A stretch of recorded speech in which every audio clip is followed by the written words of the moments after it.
welcome to Your Soul Wisdom, hosted by Yana Amor Manocas.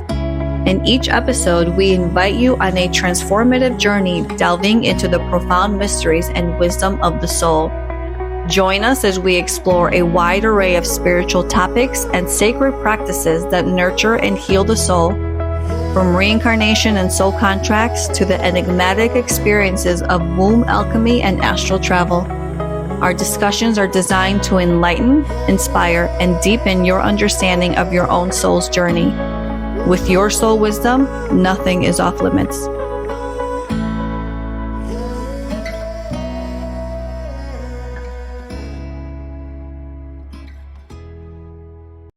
So on today's episode, we want to cover a huge topic, which is birth.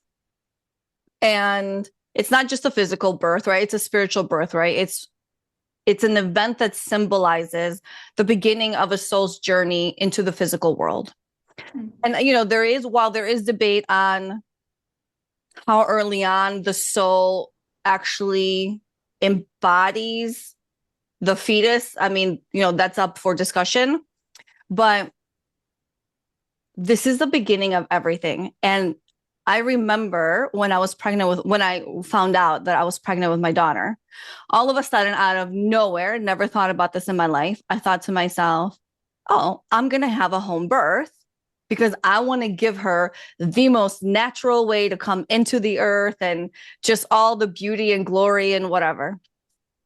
And she did get just that. And I did too. It was the most beautiful experience. It was at home in my bed and all that lovely stuff. And I just was so proud that I was able to do it, but also give that to my daughter. And then I fast forward about, 6 months, 8 months later, and I'm sitting in this course and the instructor, the teacher starts talking about how souls today are choosing to come into the physical world and not have to deal with so much crap that we had to deal with, right? And he said, this is why more souls are coming in via C-section, because when a child is born through the vaginal canal, they're taking on all the mother's ancestral trauma and everything that went on. And here I am on the other end of listening to this man tell me that, oh no, C-sections are the way to go because your child doesn't have to take on all of your shit. And I was like, oh, did you say a male? Yes. Of course it is. Yes. And it rocked me because I was like so proud of what I had accomplished, thinking I was doing the best for her. And then he said that to me. And now I still do believe I made the right choice for my daughter. But let's get into that whole birth canal versus even cesarean, that whole conversation is just so insane to me because I don't think my child is any different because she came out naturally, right? But we do also know that a child in a mother's womb is taking on a lot of the traumas or emotions or feelings and events that the mother was experiencing while the child was in the womb. So let's break that down. Oh, can I just kick it off? Because honestly, that when I think of how insane that comment is, a child by definition is half of the mother's genetic, information. And epigenetics gets passed down that way. Do you know what I mean? I don't know about this added karma stuff, but yeah, they have proven that you do absorb generational trauma for real, but it's got nothing to do with a vaginal birth. It blows my mind. But anyway, not only that, isn't it? I'm so sorry you had that experience, Yana. What okay. A ridiculous situation. Right. Isn't it too that, you're actually in your grandmother, right? I forget. We've talked about it. So someone tell that story. Yeah. Well, that your eggs already exist in the fetus at, I think it's 8 or 12 weeks or something like that. Do you know that? Nadine's a specialist here. Can we ask Nadine these questions? Sorry. It was an open question. So I asked everyone. As a female baby in utero, by the time I believe it's actually 4 months gestation, could be a little earlier than that, that female baby will already have all the eggs of the that she's eggs. ever going to need throughout her lifetime, right? That she'll Yeah. ever have. So ultimately, you as a baby would have lived as that egg within your grandmother's womb while your mother was being carried, is how that works. Correct. Yeah. So then in essence, are you also taking on events, trauma, emotions from your grandmother? Oh, 100% have I Like- been treated for heaps of stuff from my grandmother. Yeah. Mm-hmm. Yeah. Yeah. And because she was held within her grandmother, that's now going back 6 generations. And because that grandmother was held within her grandmother, that's 9 generations, right? So all of that energy carries forward. That's why they'll say that you'll carry 7 generations of, I don't even like trauma, I feel like is, let's just call it energy, because it doesn't necessarily have to be negative, right? What you bring forward through the womb. But yeah, energetically, you're bringing forward up to, could be more, 7 generations, right? I don't know. I think that's a load of bullshit as to carrying forward or not carrying forward, dependent on how the baby is brought forth. We have to remember that as a soul embodying, I do believe there's choice in how that soul is going to be born into the world. And I don't think that you delay or get rid of or don't bring forward certain energy by the choice to be vaginally birthed or belly birthed. There might be certain things that occur that take your life on a certain trajectory dependent on how you're going to be born. But as far as saying, oh, if you're born via cesarean or belly birth, you're not going to carry forward because it's the vaginal canal. No. That's a hard no for me based on what I know. Yeah, it just doesn't feel true, right? Like I don't have anything to add other than it just doesn't resonate at all. No. Although I'd be curious to know if any of the other mothers here, what your experiences have been during your pregnancies.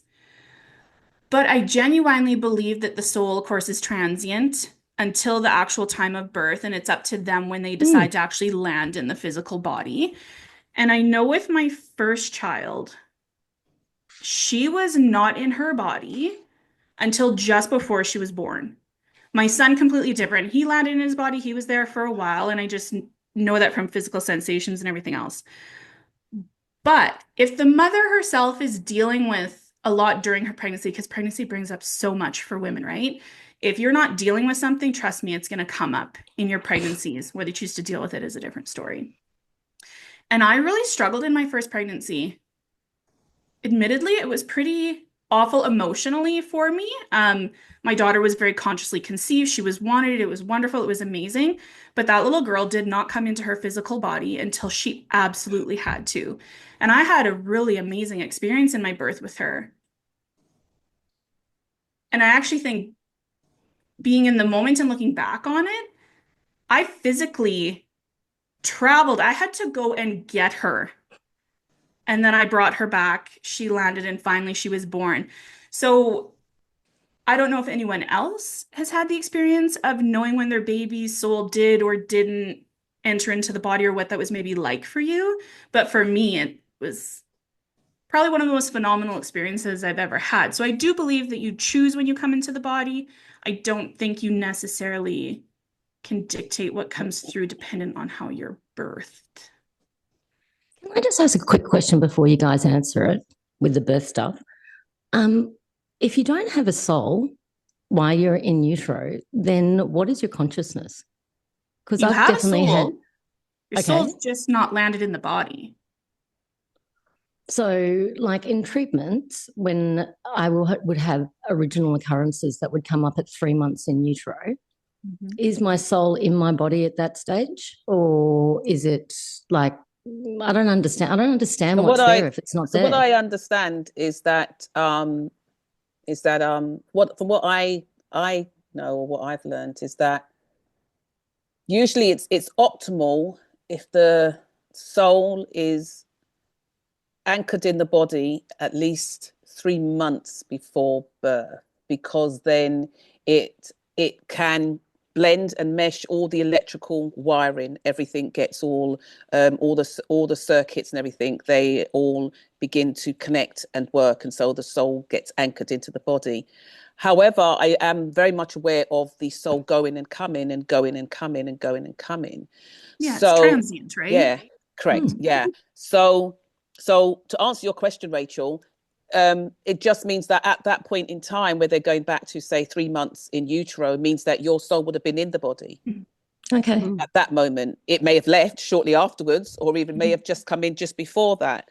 So one more Rachel question, which I'm sure that it would be hard to, what keeps the soul in the body then? Like, does the soul make the decision? Does the body make the decision? Is it a collaboration? Like, or does it keep leaving? Well, for me, I think no. I think there's like a no return point. I think so. The soul has to be in the body in order to animate the body. Because if you think about it, if you've ever seen somebody that has died, that's just died, they look so. It's almost lifeless. Like the animation's gone. That's the soul who's gone. It's gone. This is what I'm getting confused about. Is exactly this. It's the spark of life and soul, to me, are the same thing, but maybe this is me having a learning moment and maybe they're not. It is the same thing, but say like, go on. I was just going to, like, what was coming to me while you were speaking, and I don't know if this is, but it's like astral traveling at nighttime, when we sleep. So, our bodies are still functioning, we're still connected to our body in a way, but we're off traveling. That's how I'm sort of feeling it. Yeah. Just like how, sometimes people will have near-death experiences, so they have the opportunity to come back into the body. But it reaches a point whereby there's no actual return. The body's dead. It can't be, it can be reanimated or it can't be, I guess. But, like I say, so it is the same both ways. It's just that at some point in time you have to come in, because it can't be that you're coming in at 6 months after birth. Because there are parameters. There are parameters, because I think well, I've never experienced that. I don't know anybody that has experienced that. I know when I was being born that I was wandering around my house. I don't know if I've said this before. Maybe I was wandering around the house like everyone does. Tell that story. Go on. About how you remember wandering about your house when you're being born, like all of us do. Yeah, where were you? Where were you, Jan? Where were you when you were being born? I really feel like I was in my body resisting every bit of it. But anyway. Really? Well, no, I was a forceps delivery after freaking 36 hours POP. So I was like the biggest disaster birth ever. But how anyway, was that disaster birth? Well, put it this way, I don't like being rushed and I don't like being pushed around or almost touched, to be honest. And Lauren, I'd done so much treatment before I got to Lauren, but I'm not joking. At one stage, I think maybe 20% of my treatments were about being born. So, yeah, I think there was a juicy event for me for sure.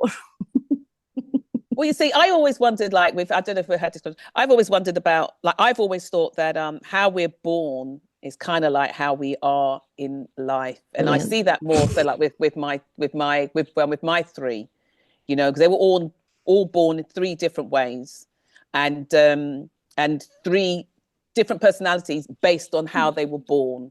And that's how they've gone through life. As they get a lot more older, that begins to shed a bit more as they come into their own. But how they were born, like my first was born with forceps. He got stuck in the birth canal and then, we used forceps. He came out looking shocked as shit. Do you know what I mean?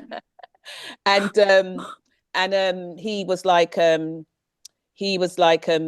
he got older and went through life, he's that kind of child whereby really good, smart thinker, really quick on his toes. But if he needs help, he will come straight back to me and have that conversation. Do you know what I mean? And he used to call me his momager. Oh. You know what I mean? So so he would always do that. There was never a time when he wouldn't do that. My middle son, he was born very quick. I went into labor. I was probably in labor for about maybe 2 hours, I think, maybe 2.5 hours. He was born very quick. I remember saying to him though that I just suddenly remembered that, oh my God, this is going to be mad painful. So please just be easy on me. Just be easy on mummy. I said to him, I'm looking forward to seeing you, but just be easy on me, you know? And he came out really quickly, and he came out smiling. No. And you came out like, oh, it's this earth. Wow. Okay, here we are. You know, let's get going. And his personality is like that. He's extremely helpful, and he always wants to do, he's always thinking about what can he do that's going to make you feel good. So he's not necessarily forthcoming with anything, even sometimes in terms of the truth, because he's gauging you to see your reaction, because he wants to do everything to please you, to make it right.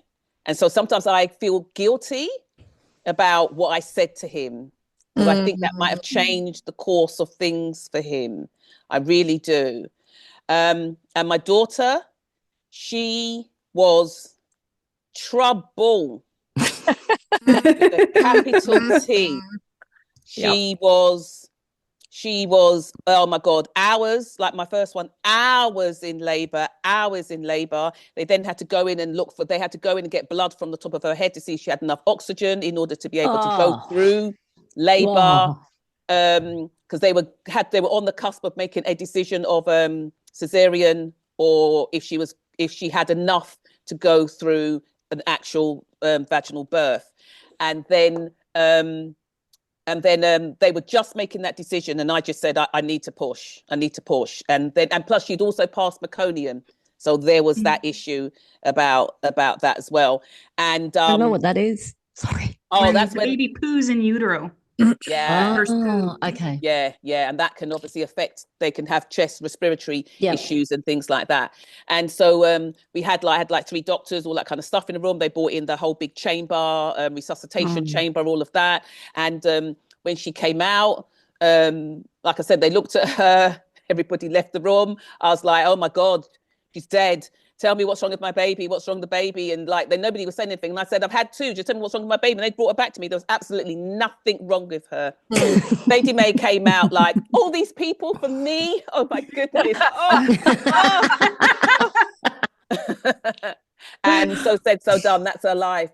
She's a child that would walk out of her clothes. And I think she miraculously thinks they're going to be picked up. You know what I mean? She just leaves a trail of everything behind her, you know? So, but yeah. But I think based on how they were born is how they are for me. And I've spoken to quite a lot of women who kind of like has had that experience. When you really think about it, when you take the time to think about it, you kind of like think, that's an interesting concept.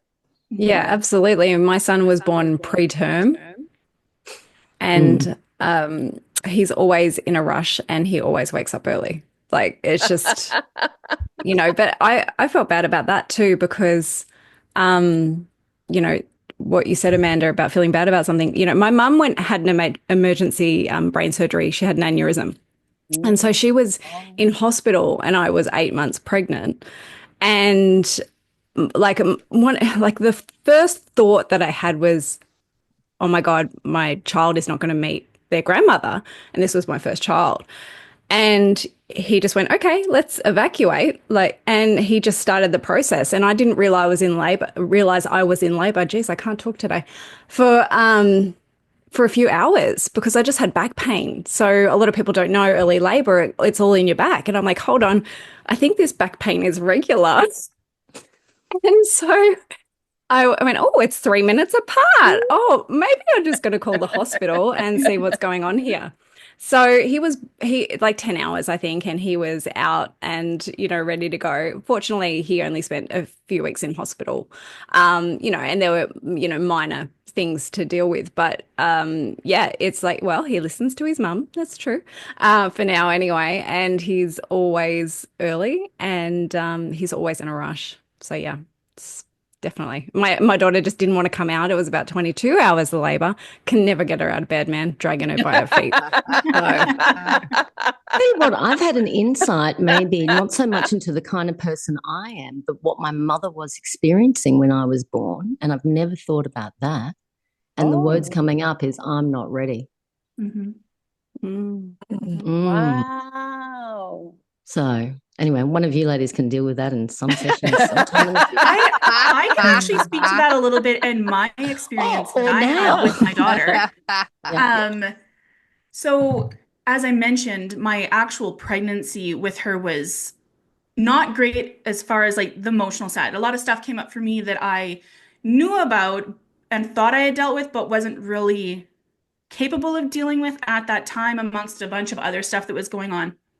And so by the time I went into labor, so I also had both my children at home, did water births. They were amazing. But I'm in labor and I remember being in the pool. And like I never doubted for 1 second ever that I couldn't birth my babies.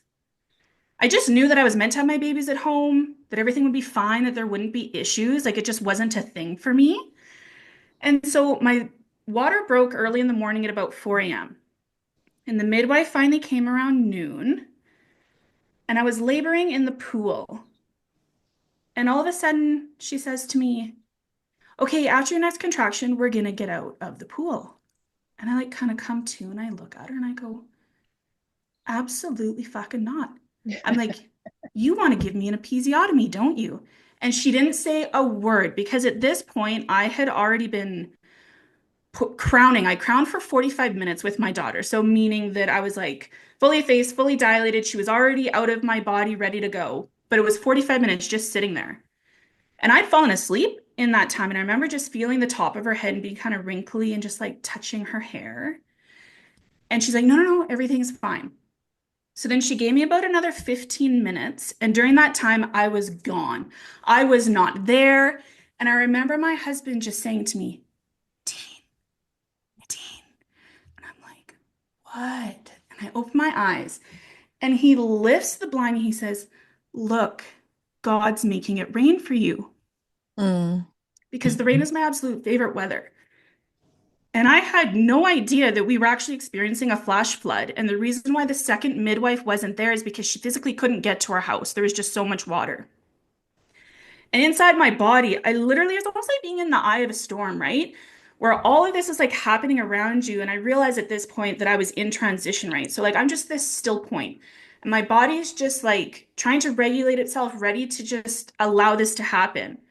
And it was at that point when he showed me through the window that he closed it again. And I closed my eyes and I said, okay, I'm coming for you. And I remember physically traveling through space. Like I don't even know how my brain comprehended all of it. But I remember I was just traveling and then all of a sudden the second midwife is there with the student and she says to me, Nadine, you got to wake up.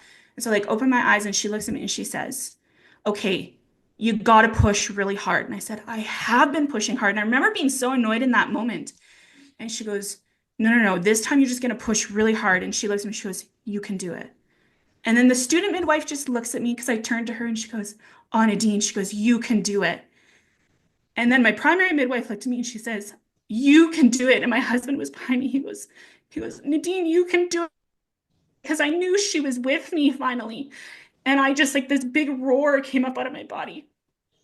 And I pushed her out and like she landed on my chest and she just looked up at me. And I remember saying to my husband, oh my gosh, I knew it. I knew it. She got your eyes.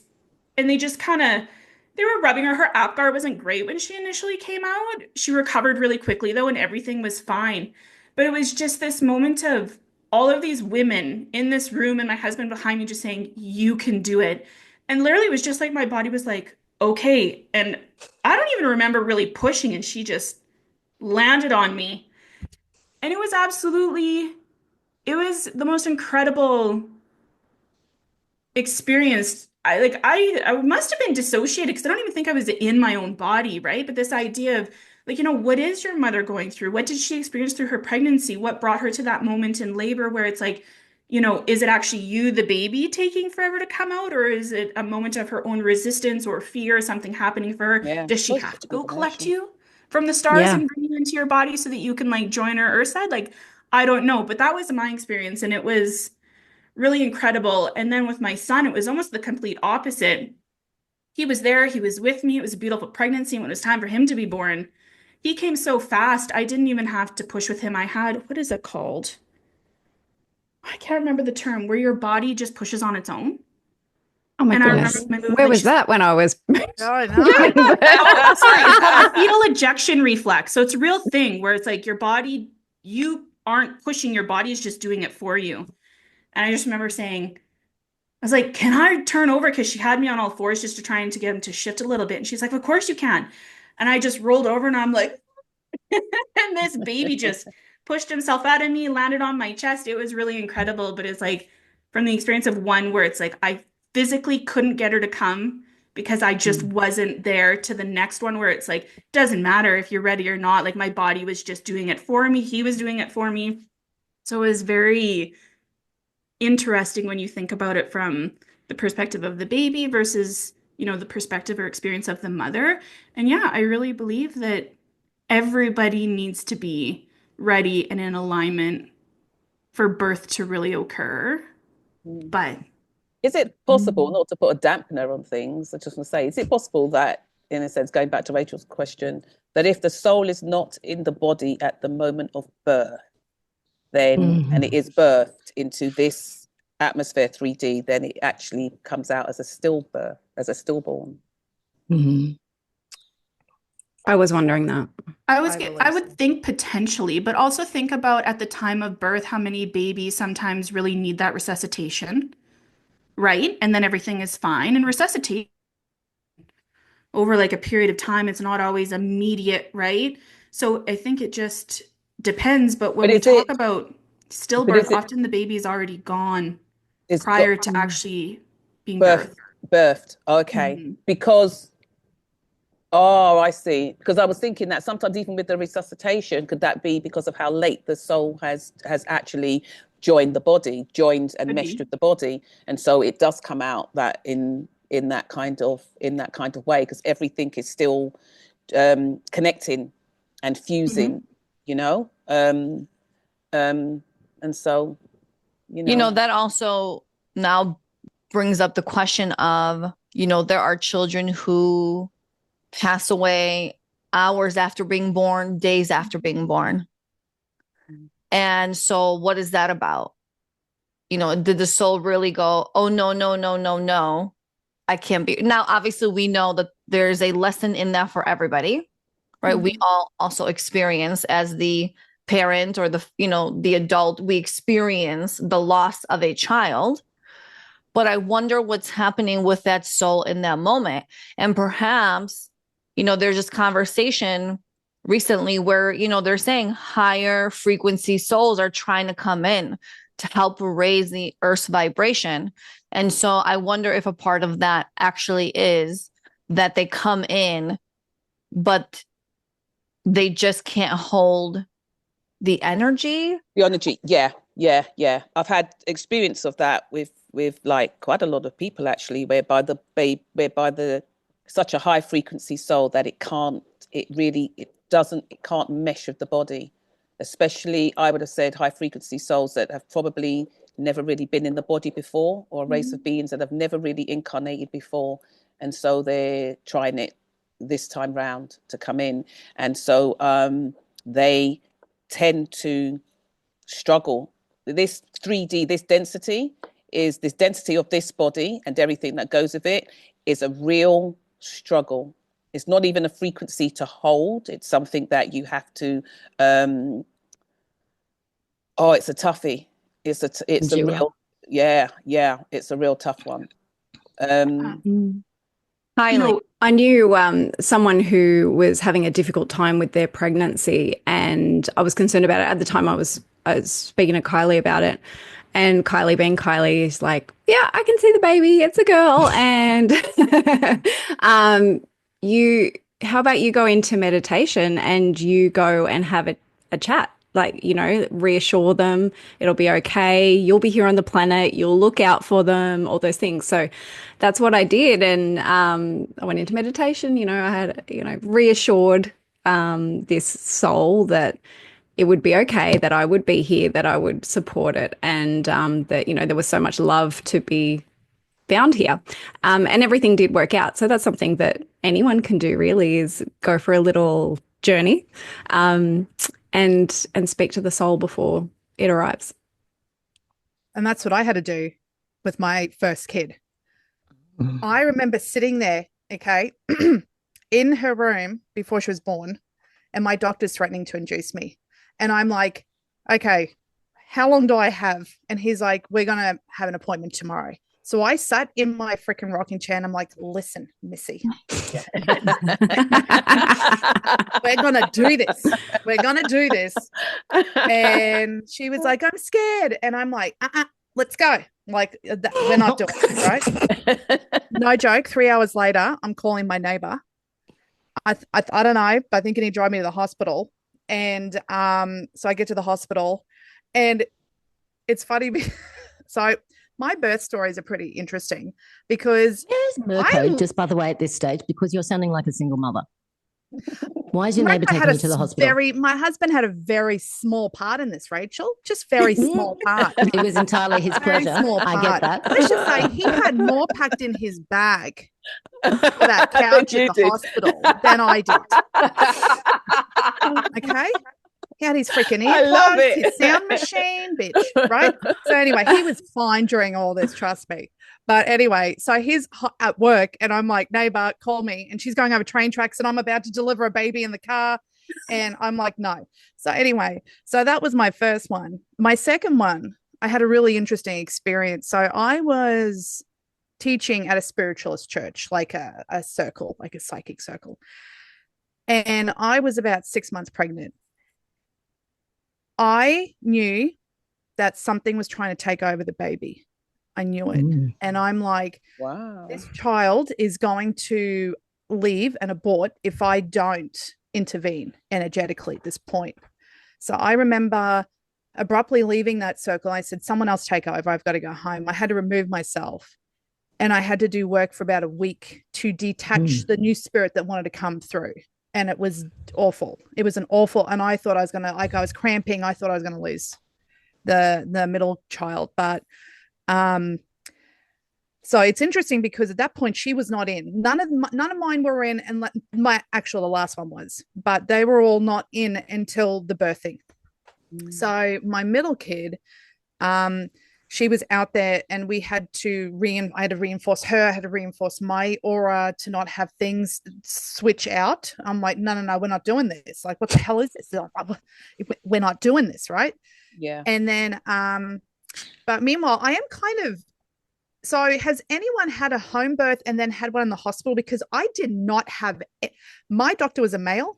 He was legit watching the Angels World Series while delivering my middle kid. And he was annoyed that I stopped him having pizza in the cafeteria. Like, that was my experience. And I have to say, wow, it didn't affect the birth. I'm like just relieved to get the baby out and like whatever. I'm watching the Maury show. There's heavy metal going on the back, like whatever, right? So that was my middle one. And then my last one, so she's very shamanic energy. I almost died delivering her. Like, I was hemorrhaging and I'm like, something's not right. And I had a feeling that she was my calm pregnancy. I'm like, something's going to happen. This was too easy. I'm like an older mother. Like, I was 37.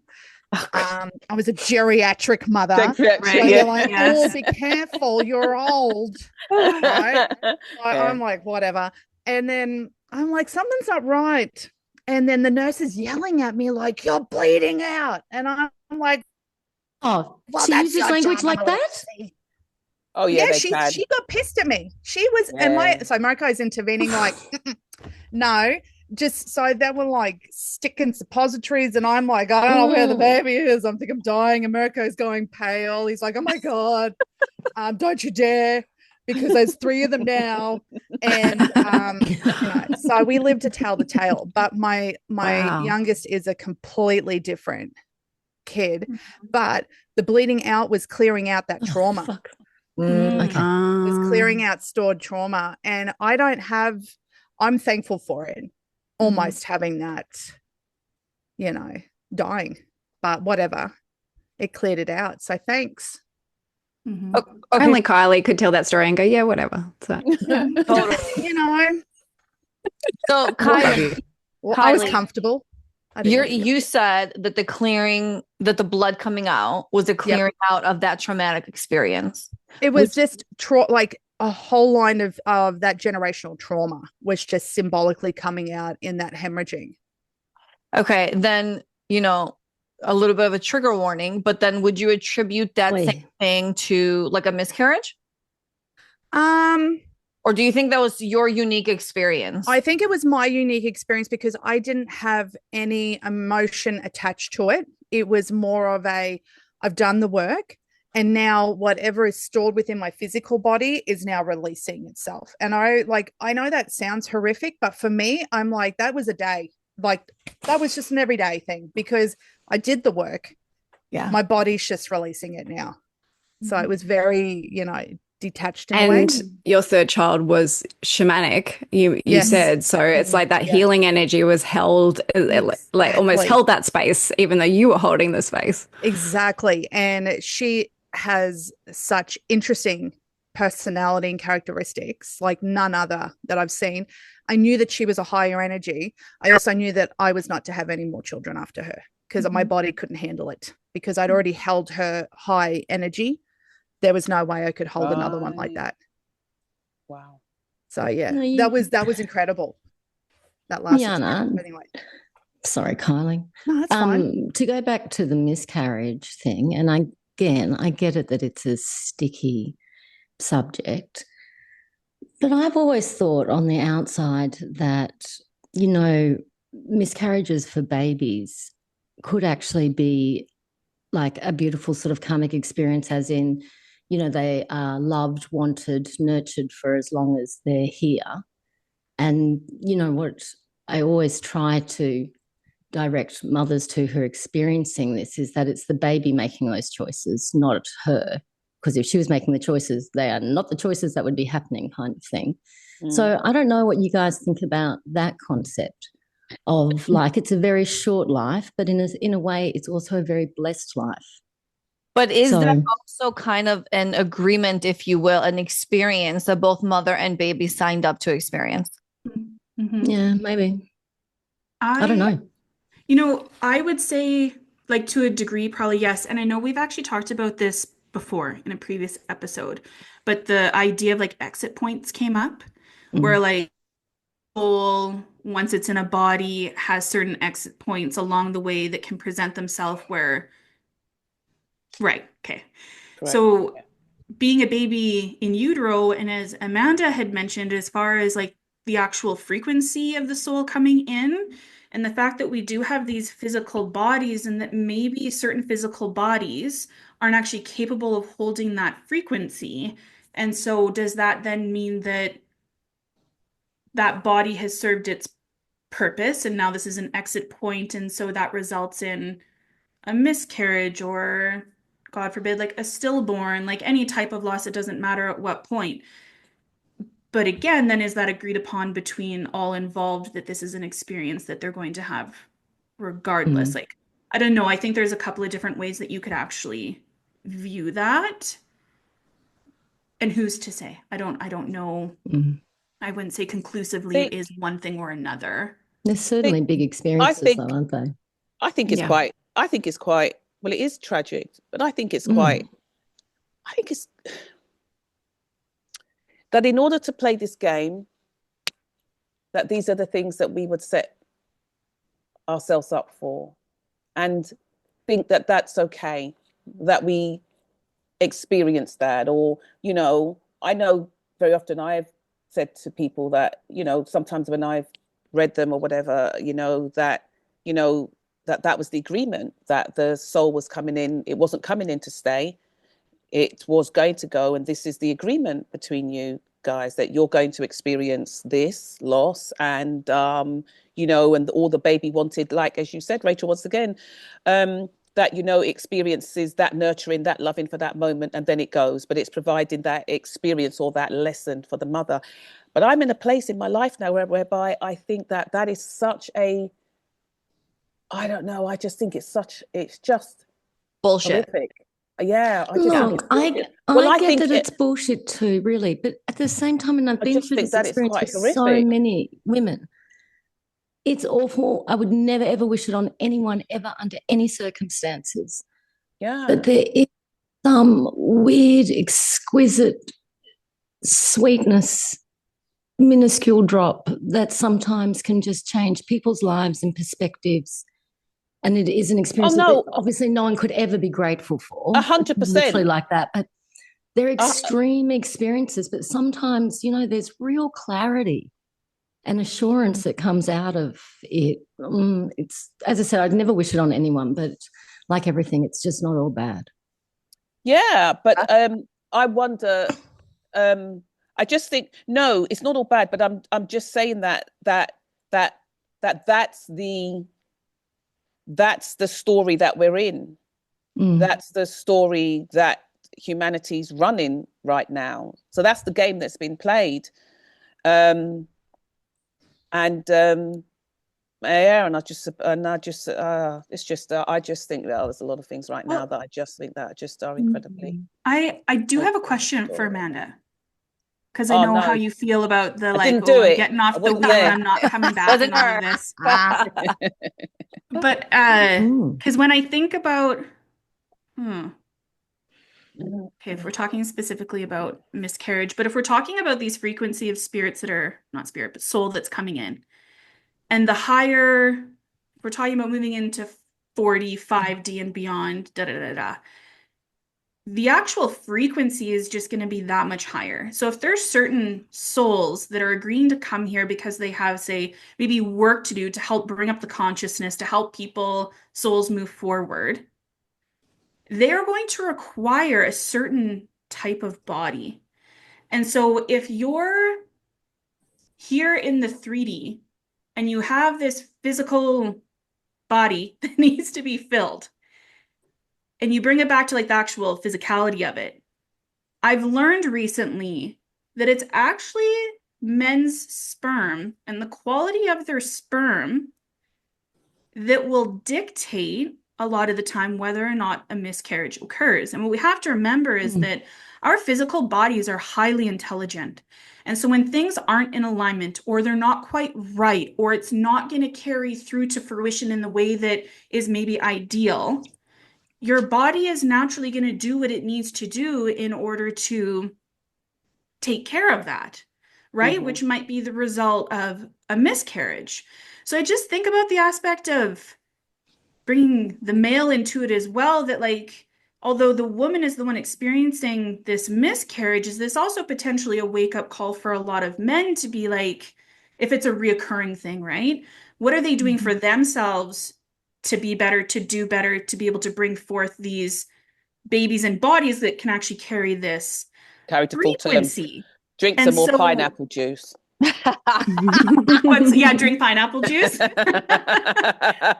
really, because if it's about this physical body, but these souls are just too high frequency to be held in the bodies that are available, is that really anything about getting off the wheel?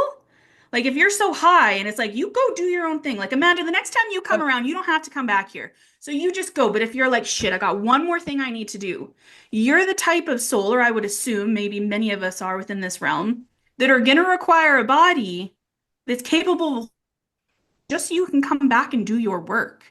And so it's like, I don't know if those aren't readily available in the way they need to be. Could that be why a lot of women are experiencing these fertility issues or a lot of loss, because the souls needing to come in just aren't, the bodies aren't capable of holding them? Like, I don't know. Maybe that's food for thought as well, potentially.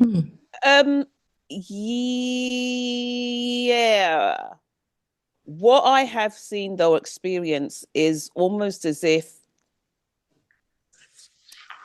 people that sometimes people that have had many miscarriages, unfortunately, that, or they've had a few miscarriages before they actually give birth. Sometimes it's a soul that's coming in from the same race of beings, and each time they're coming in, they're having to tweak parts, tweak bits in order for it to be able to hold. Right. So sometimes when you have those extremely high frequency souls that are coming in, the body, it comes in and it's almost as if the body aborts it almost straight away within a very short space of time. Because frequency is frequency. Everything is a frequency. So when it comes in, it can actually affect the body, and it can distort the body, and it can distort the body in how the body grows and changes and forms, because it could be too high a frequency.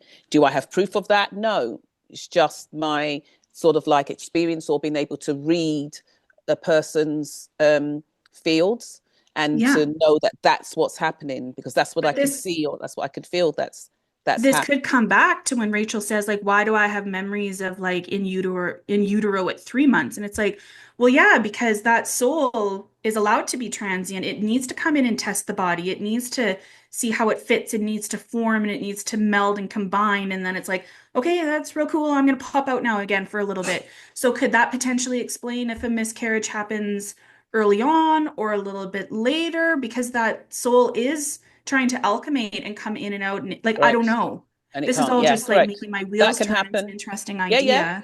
Food for thought, all of that. I mean, even with just like what I spoke about just now is like not necessarily information that I had before, but it's information that kind of like arises within.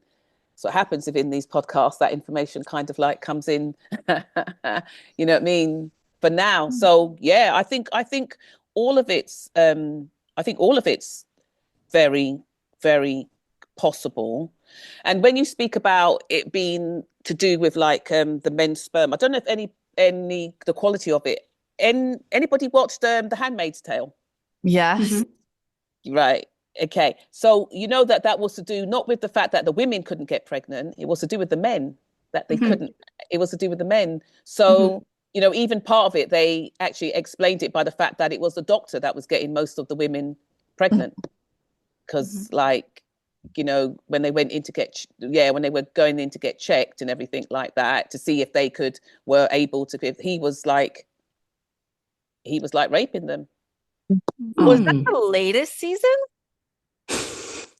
Spoil it for us now. I don't know where. Sorry. You gotta say spoiler alert, Amanda. No. Here, okay, more spoiler. After the kids went on the plane, I can't. I have to. I stopped watching because I thought this is so depressing, especially because the author of that book, she was doing interview after interview, and she kept saying, there is nothing in my book that's unrealistic.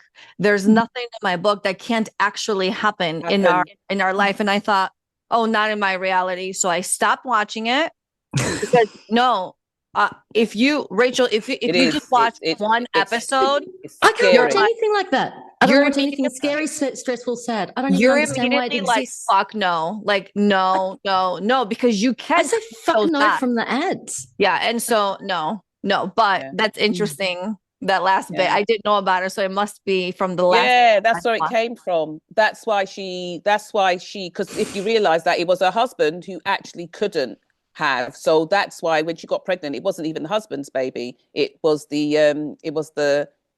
handyman. Wasn't really the handyman, but he was the one that sort of dealt with all of the stuff within the house, or the security guy and all that kind of, his security detail and all that kind of stuff. It was him that she that the wife asked the handmaiden to, because the husband was impotent. Is impotent? No, what does impotent mean? Impotent means you can't. Infertile. Infertile. There you go. He was infertile. Yeah. Sorry, men. Okay, so let me ask something, and this may be just a rhetorical question. Maybe there is no answer. Who knows? But if what we're saying is that these higher frequency souls are trying to come in, but the women just can't carry them, what would then prepare a woman to be able to carry a higher frequency soul? Do the work. Oh. When you say, but also fucking leave women alone and stop. No. Hold on. This is hold on. I think negative thing. This is a beautiful thing to be able to hold a human being and to grow a human within you is the most unbelievable experience in the world. Yeah. You guys have seriously not sold it to me, just for the record today. it for me personally, I have no regrets. The best time of my life. I also have never felt sexier in my life than when I was carrying a child. Right? Those two go together, but I was just like, I loved my body. I loved what was happening. But then Kylie, when you say do the work, what does that mean? Because I bet you there's tons of people listening to this going, well, how do I do that? Before Kylie answers, though, can I just say I had a miscarriage after my second was a miscarriage. And I was under a huge amount of stress, right? So my dad was terminal. We were taking care of him. I had a car accident. And shortly after that, I had the miscarriage, and it was fairly early on, but I sort of knew after the car accident that that baby wasn't going to stay. And I really believe, and it's interesting because I just spoke before about, you know, my internal dialogue of, oh my goodness, my child's not going to meet their grandmother, and my son came out. It's interesting. I've been sitting here reflecting on it. I feel like there may have been some sort of, you know, dialogue between of like, okay, this is really not the best time, and clearly mum is super stressed out, and that baby went, okay, this is just not. So there can be, I think can be multiple, like, I don't necessarily believe I was carrying a high frequency soul that I couldn't carry, right? So there are many reasons for miscarriage, and the beautiful thing is when I have mediumship sessions, that soul comes through. So there is a medium that I speak to maybe once a year, and he's like, and he doesn't remember who you are. It's over, you know, the phone. He doesn't see you. He doesn't know your first name. He's like, who's Pip? And I'm like, oh, that's my belly name for my baby that I lost. That's the second baby. And, you know, so every time I have a session, Pip pops in and says, hey, mum, and, you know, carries on. So I just wanted to share that as a different perspective on miscarriage, in that it just, to me, I knew it, you know, I still had the grief process. It wasn't the right time. You know, I needed to be able to take care of my dad, and that would have been challenging, being heavily pregnant. But so there was still a lot of grief involved and all those sort of things as there are. But it's sort of like this beautiful little relationship now that, you know, we still check in on each other, you know. Yeah. Can I just add in before Kylie answers the question? Because you put me on the hot spot. I just think that there is always, and there's going to be a myriad of reasons and choices and ways in which babies will come in or not come in. And I don't think it's really any one fault. I just think it's a number of ways of exits, of ways of being in the world. It's choices. I mean, I don't mean to relate this all to like potatoes, but there's 101 ways of doing potatoes. You know what I mean? Boil them, roast them, chip them. Do you know what I mean? Smash it. Do you know what I mean? Yeah. I mean, all different ways. Do you know what I mean? No, but I'm just saying. So I think there's just many ways of being in the world, and many different things that will create different things. And so I think that in order to create the narratives or the stories behind it, these are the different options. You know, these are the different options. Okay, so you're coming in to do this, this, and that, or you're going to trigger this, this, and that. These are the options. This is how you're going to come in and do it. Which one do you want to do? Do you know what I mean? And look, you meet your children, you meet your whole family before you come in. You make that agreement, you make those arrangements. So when you go over to the other side, you're making those agreements. Well, listen, we're going to do this, or you're going to do that, and you're going to come in like this, and you're going to be an absolute twat when you come in. Do you know what I mean? And you're going to be an absolute this when you come in, and then you're going to cause me this amount of stress, and you're going to be a shit mum, and I'm going to be like this. And so it's like, you know, there's all of this stuff that's happening, but there has to be many different scenarios that are going to actually create these particular situations or these particular experiences. Do you know? It could be different, loads and loads of different things, loads and loads of different reasons. And so one of them is the fact that sometimes it is a high frequency soul. One of them is just the fact that it's not the right time. It's just not the right time. Even though I've got pregnant, it's not the right time. And I'm now going to have to deal with that fact of, you know, then it goes on to cause, you know, obviously not goes on to cause, but then you could have the miscarriage, like what Lauren was saying, like what many people have experienced, or even you have a termination. Do you know what I mean? And you have to then deal with all that goes with that. There are many people that have had terminations whereby the baby of that termination comes back, can either come back in the next child, or even comes back to visit, or even has come back to say that I wasn't coming in. It was never my intentions to come in. It was my intentions to go into utero. That was it. I needed the experience of utero, and then I bounced. But you had to make that decision, so just triggers a lot of things, isn't it? Mm-hmm. So Kylie, come. Yes. Kylie, what's the answer? Look, I don't have the magical answer, but I'm just sharing from my personal experience and from what I've seen personally. I'm doing an Amanda. I don't read like Amanda, but I think that it takes a certain woman to be able to hold a high frequency. And I think that you need to possess a certain level of understanding of the energy of yourself, know your capabilities. You have to have a really strong sense of self to be able to handle that. Sometimes it doesn't work out and sometimes it does. Mine almost didn't work out, but there is certainly a different feeling. Nadine, I feel like you have a high frequency child too. One of yours is certainly is a high frequency. And I think going into the pregnancy, you kind of know what you're dealing with, and you're like, I have to incubate this child like no other. I have to remove a lot of stresses. I'm going to eat clean. I'm going to do this. I'm going to do everything I can to sit on this egg like a little mother hen.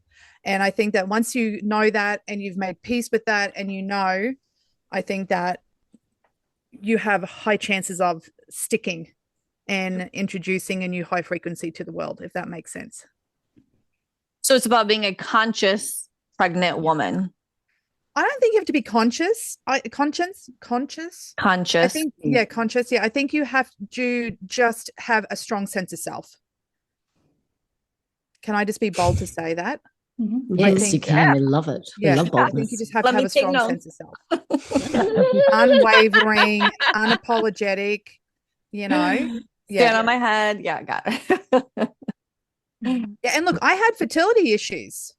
It took us 4 years to get pregnant.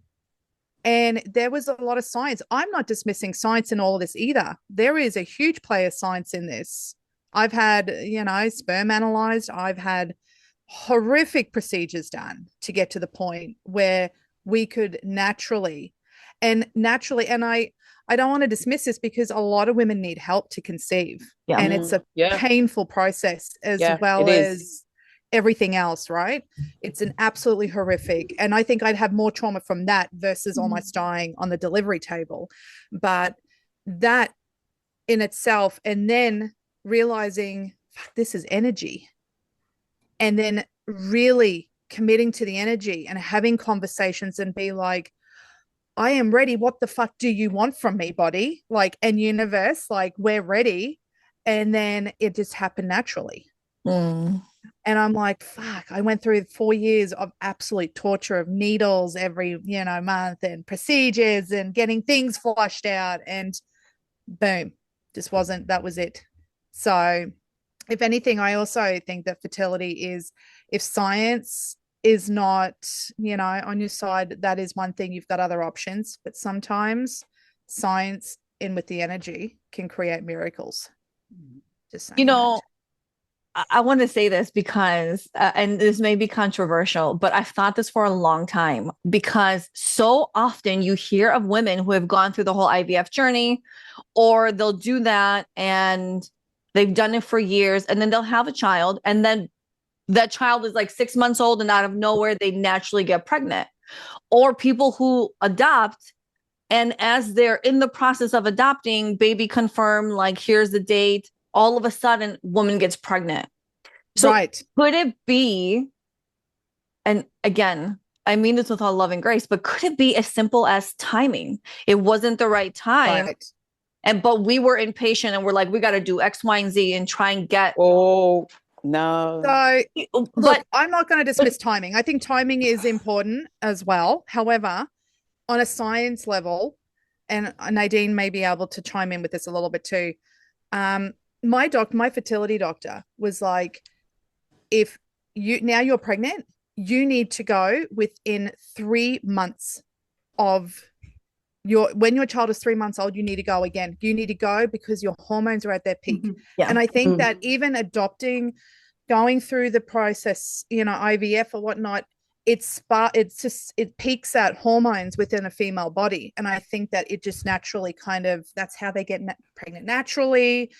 Even adopting, I think it just sparks the maternal hormones, and it just speeds the process up. That's just my 2 cents on it. They say if you have trouble getting pregnant, get a puppy. No. Or a convertible. You know what? That's the way I'd go. But yeah. Better than having drugs or something, right? Yeah. But you know what? So the reason why I said no was not because it's not about timing. I think it's also about the fact that somewhere along in where what you were saying, Yana, it spoke about it's almost as if the body settled into okay, whether it was your mind or your spirit or your soul settled into okay, I'm ready, this can happen, or there's an opening. But isn't that timing? It's like an alignment. No, it's not timing. That's what I meant. No, it's not timing. It's the fact that as soon as you sign on the dotted line to say, yeah, we're going to take this baby, or that the baby's coming, and then suddenly you find yourself pregnant. When you realize you're pregnant, it's almost 2 months down the road. You realize 2 months go back was the time when we signed the document to have this new baby come into our lives. It's almost as if there is somewhere inside there's been some sort of a settling into. Well, it's like the pressure's off because you're not trying something that's not working anymore. And then it's like, I don't have to try anymore. And then your body relaxes. And the body just, and then it just comes in. The soul just says, right, okay, good. We're here. I'm ready. Or even, look, I think about those people that have had many, many, many miscarriages, or they've tried many, many times. They've gone through, say, 3 rounds of IVF and it's not happened, and then, like you're saying, they would go for adoption or a surrogate, and suddenly they're pregnant as well. So they're pregnant and the surrogate's pregnant, and that's happened. We've seen that. We've seen that happen. Is it when you just is it a releasing?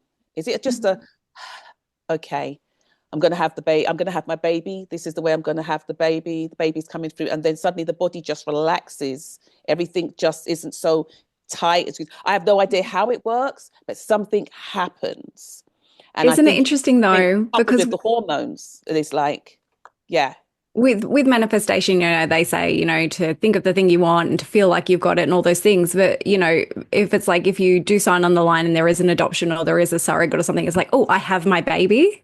And the body goes, okay, let's have a baby. It's possible. Yeah.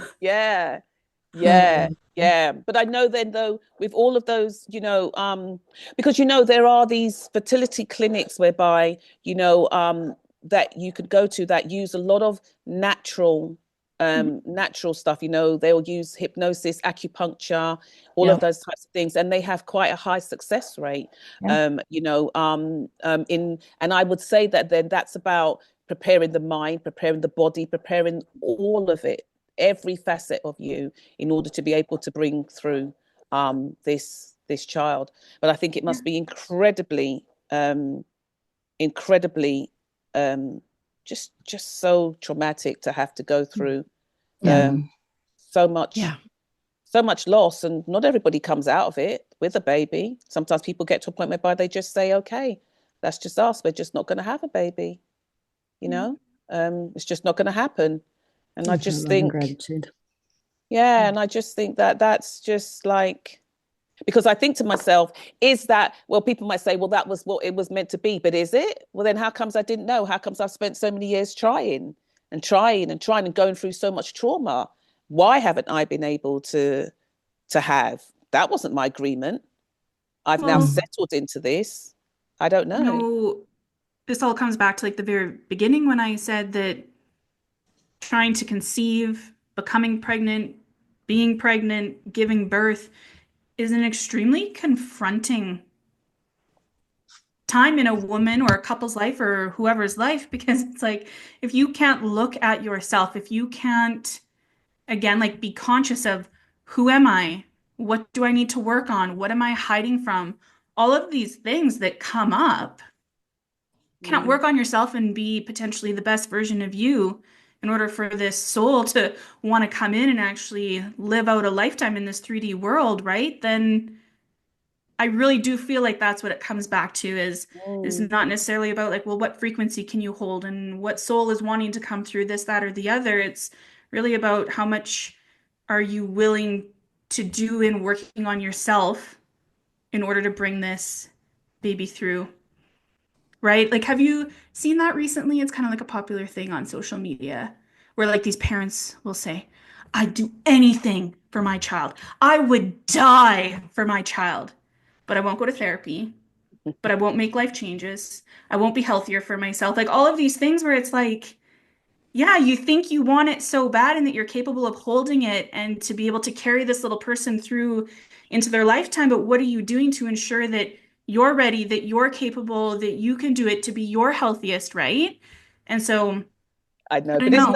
but isn't that really a multiple choice? Do you know what I mean? I'd do anything for my kids. You gave me a multiple choice and it said do this, 1, 2, 3. I said, okay, 1, 5, Yeah. 7. Yeah, potentially. But then You it's know? also the choice of that soul coming through and whether or not they feel that that's who they would want for a parent. Yeah. Potentially, right? Like, I don't Yeah, know, I think depending on that, what they're meant to do here, and does that work for them? Does it not? And that but doesn't you mean know, like everything has to be now, perfect, no, right? But it's like, it doesn't, because you know, but then you know, like now, a lot of the young people now, and I say young people, ooh, okay, just moved. Okay, just What moved. moved? Your curtain. Okay, yeah, it just puffed out, went back. There's nothing behind it but the glass. Wow. Okay. No more babies. I can't. Anyway, but many young people now they're getting tested. They're getting their sperm tested. They're getting their eggs tested to see if it's like good. And they're in their 20s and they're getting tested. Back in the day, we never dreamt of none of that stuff. We weren't doing any of that. You know, it's just potluck. You know, we just got to it and then you just found out. But a lot of them now speak about it. My kids speak about it. Do you know what I mean? So, you know, tough, difficult one. This. I have a question Yeah. for Not of Rachel. me. Oh, good. Oh, you're off the hot seat. Aren't you lucky? So, Rachel, listening to all of this, like, tell us as someone who hasn't birthed a being, how do you feel listening to this? Like, talk us through, Look, it'd be a very short sentence. It'd be a are very you short like, sentence. fuck yeah, I don't want to do this. I'm like, fucking good choices, Rach. There is nothing about this conversation that makes me go into the but whys. Because honestly, I just see women just fucking themselves up over and over again, trying to be better, trying to be perfect, taking responsibility for stuff they have fucking no control over, blaming themselves for absolutely everything. I mean, like, the truth is that I hate treating mothers for their children, because the reaction to contain the mother of not spiraling into everything is my fault, I caused everything, if anything has to do with her, just puts me off. It's just so hard. No, I say power to you guys. Obviously, we need more people. I was going to say we need more taxpayers. So communist. Jesus Christ. Yeah, I'm like, I don't know, like, I'm really happy with my life. All that birth stuff sounds fucking awful. I'm not joking. When you're talking about it, I just watch all of you just sitting there talking about bleeding out or a episiotomy. I'm like, but I do have to give a shout out to really stable father figures. You know what I mean? Yes. Like, I think that if you're able to make a choice, to have a rock solid pillar in that role, it makes such a difference. I don't think if I didn't have my husband in this, I would be team Rachel, honestly. Without a I doubt. agree 100%, Kylie. And just for the record, just for the way, for full transparency, I did try to get pregnant, just so that you know that it wasn't a conscious choice not to have children. That's just how it turned out for me. So, but at the same time, I was saddish most for my parents of not having grandchildren. But as I will reiterate, there is never, ever have I thought that I should have done something differently. I would be grateful for not having look, what my parents say to me is what I've missed out on is the highest highs and the lowest lows. And you know what? I'm fine with that. Yeah. And you know what? No regrets. Yeah. Really, no regrets. And I just get more pets if I wanted. If I'm feeling lonely. Yep. So anyway. Yeah, that's but I kind of feel like I did most of it on my own. So I never had what you had, Kylie. Yeah. How do you think that like, where did you pull from with strength? Like, because I'd be lying if I said that I carried 100% of that pregnancy because of that emotional support that was there. That's a huge percentage of that. Like, where did you pull from during those times? The multiverse. Yes. Sorry, real answer next. I think no. Yeah, I think it was a case of there wasn't any other way. Right. There's no option. Once my decision was that I'm going to have this baby, then there wasn't any other way. Even though I guess by the time I got to my third, I knew there was absolutely no support whatsoever. So I was just I was going to have this baby. And do you know my mum? I mean, she's Pisces born, but my mum was like one of those, like, I've always found Pisces born women. They're kind of women like, if you chopped off their arms and legs, they'd just move about on their torso. They're like those kind of, Potatoes and now that. Like, that's a great visual. No, but they're like those incredibly, like, they're like raw, they're rock. Do you know what I mean? They're like a rock. And so I was kind of I was like that. I didn't know anything else. Yeah. I was having these kids and I was going to take care of my babies. And I don't know.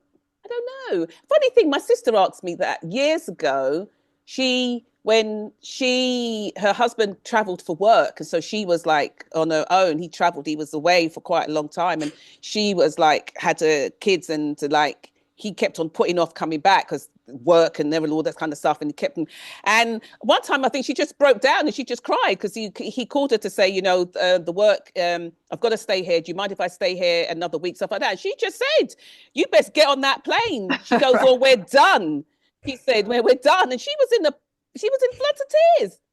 And I was like, and she said to me, I don't know how you do it. She goes, for the first time in my life, she goes, I think about how you do it. She goes, I feel like on my own, I'm going through a supermarket. I've got the kids in the pram and every day I'm just going through a supermarket and I'm grabbing this and I'm taking this child out and I'm putting this tin of something in. I'm grabbing this child out and I'm putting this tin in. And then I'm picking this child, I'm putting it back in the shopping basket and I'm grabbing this. And that's how it was. And I was like, wow, is that what it's like? Because for me, this is what I do. This is how I do it. I didn't know anything else. So I just got on with it. I really did. I just got on with it. And they have 3 big, beautiful human beings now. So I don't know. You just do, don't you? Yeah. Testament to how strong you are. Yes. Oh, thank you. I think we all are. We all are. But you know what I was going to say? Very ungenerous now about what I said, by the way, about children. What? I'm like, I mean, it was true. I can't really soften it, but I am feeling a bit self-conscious about it now. No. Look, all I want to say is not at all. you carry a load. You really carry a load, and from the outside, you carry much more than what I think you need to. I think you take responsibility for stuff that is not your responsibility. And I get it that it's very difficult to be nurturing and draw that line. And honestly, I'm pleased I don't have to deal with it. Anyway, sorry to keep interrupting. And Rachel, if you ever tell me you're tired, I'm going to find you. Hunt you down. That's my biggest pet peeve. I'm like, go get a frappuccino. You'll be fine. Busy. I'm really busy by myself. But, can I just come back full circle to what Yana started with, like, about being told, like, coming like the vaginal way means that you're collecting all the ancestral karma and things like that. And I just think, well, that's what it is, isn't it? You gotta learn. We all had to do it. Why do you get on with it? Out? You know what I mean? Get on with it. Right. You don't get to chop up my body in the way, or get to like, oh no, I'm not coming in, you know what I mean, that way, because I don't want any of your shit, mum. So I'm just gonna slice you open and come out that way. Not a bloody chance. You're not leaving me with all that trauma. I've had so many friends that have had cesareans, and it's the weirdest thing, they say, because they're still waiting, because even months afterwards, they're still waiting for things to settle into place, like, because they could feel that things have been moved around. Yeah. And I'm like, I can't. I'm good. I'm good too. I'm good. And I didn't even think that day. Me and my viscera are good. But But I just Jesus, think, you know Kylie, what? Get some cards. This is you don't get to make that decision. Rachel is calling time. No. I know. But can I just add as well? It's okay. It's okay, uterus. Right. But isn't it interesting that, Rachel, you've never had kids, obviously, or well, you've never like given birth, and yet you have one of the most strongest maternal souls. I know what you guys say, but this is the thing. Yeah. Is that, and I've said this to Lauren a million times, and maybe Yana too. Yeah, but it's great because I don't have to do it continuously. Do you know what I mean? I can turn up most of the time. I'm just wandering around by myself, literally by myself. So yes, but I don't do it continuously. I don't do it continuously. Most of the time, they're wandering around by themselves. No, but you did, Amanda. It was continuous for a very long time. Always. Yeah. And like you guys have to do it. Like if I don't feel like it, I just don't answer the phone. Do you know what I mean? You guys have got these little people in your house. You have to keep being your best when you're feeling the worst. Do you know what I mean? It's You're so I'm not even that, mate. Yes, you are. Well, you would be to all your friends' children. You are to all your friends' kids. You're a great auntie. Yeah. Look, I don't think any of them would say it, but at the same time, I am liked by my friends' kids. That's what I can say. Is that So I can still connect with children. Anyway, love it. And okay, pets. Yes, and really the love with pets. Listen, the love we give to our pets is very similar to the love we give to our children.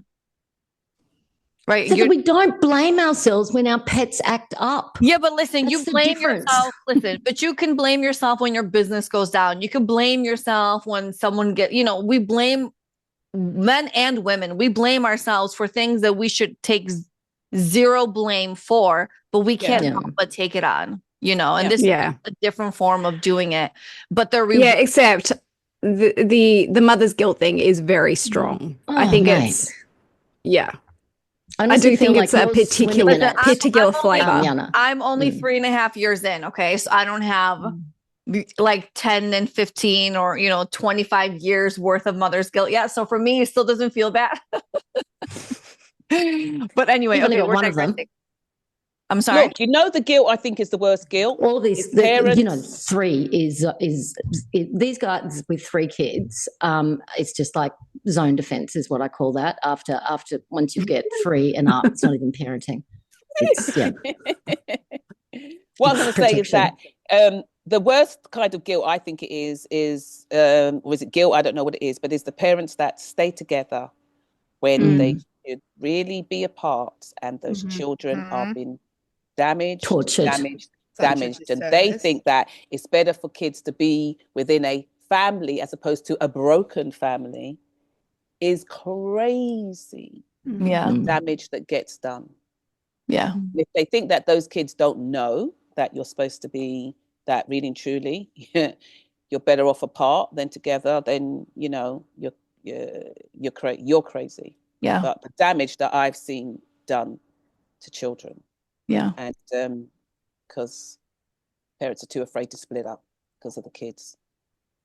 You know, that for me in my situation was one of those where I was very conscious about that, where I realized it would have been better for my daughter to grow up, to have the opportunity to grow up in two separate homes with two parents who are happy and joyful and can build a beautiful life with other partners than for us to be together. And she sees that, you know, there's this contention and the energy's off and it's not warm and loving when you walk through that door.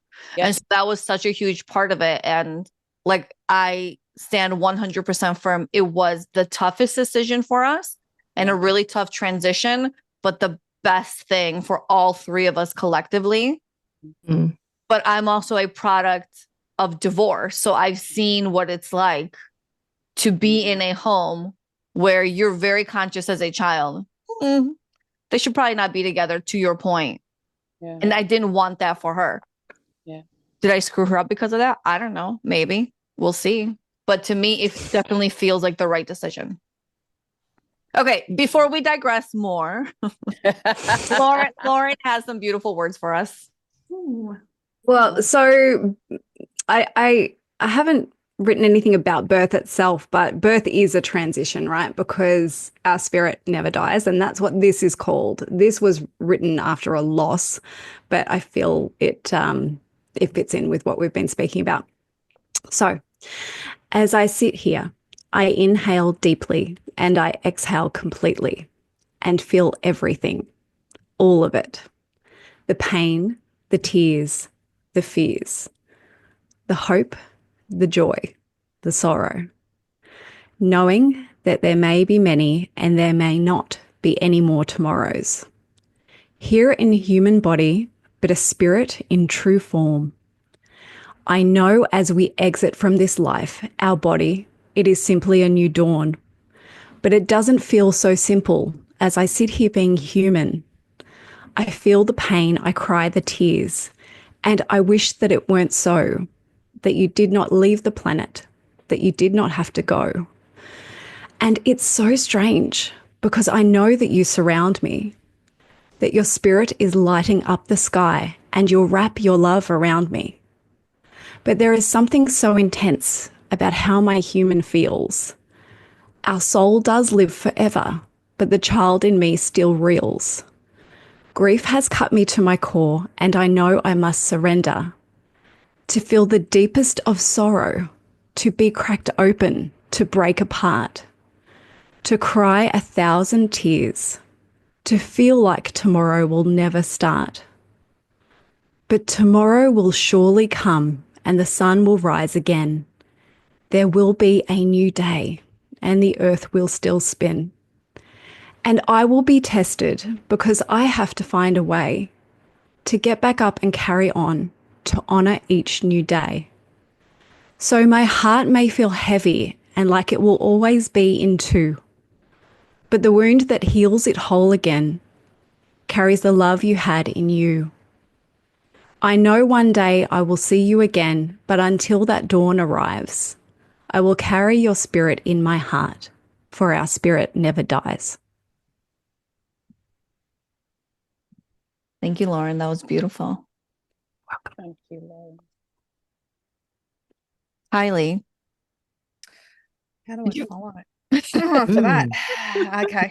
With humour. Let's end on Yes. a... Okay, you ready? Yeah, I'm gonna say. Where are the puppets? Sorry. Comedy relief. So I have I was drawn to doing the healing waters, and maybe it was Nadine and her water birth, Rachel Campbell. So I pulled this card and I'm like, follow the stream. I'm like, what the fuck? And then I looked at the picture. Look at that picture up there. Yeah. Oh, Wow. okay. So follow the stream. It's about, it says on the card, future rivers and oceans. So I just think that rivers and like water to me is emotion. We're birthing not just the future in a literal sense, but the future of our civilization, the frequency of our civilization. We're carrying the emotions in the water, holding space for whatever is coming in. So if you're listening to this, it's just going through healing, water, emotion, and processing and delivering. And that is all I have on this. That wasn't funny at all. It reminds me of the amniotic waters, right? Follow the river. It breaks, it brings you forward. Yeah, I don't know. That's nice. Beautiful. Yeah. That's Nice very one, beautiful. Kylie. Love that. Thank Thank you, you. Kylie. Thank you, Lauren. Thank you, Nadine, for joining us. This concludes our episode, everybody. Thank you for joining us today. If you're interested in booking a reading, a healing, a guided meditation session, a light body activation, or simply want to connect to everyone on this panel, head on over to yoursoulwisdomshow.com. We thank you for allowing us to create this beautiful space, and we hope you have a beautiful, blessed day. Bye, everybody. Bye.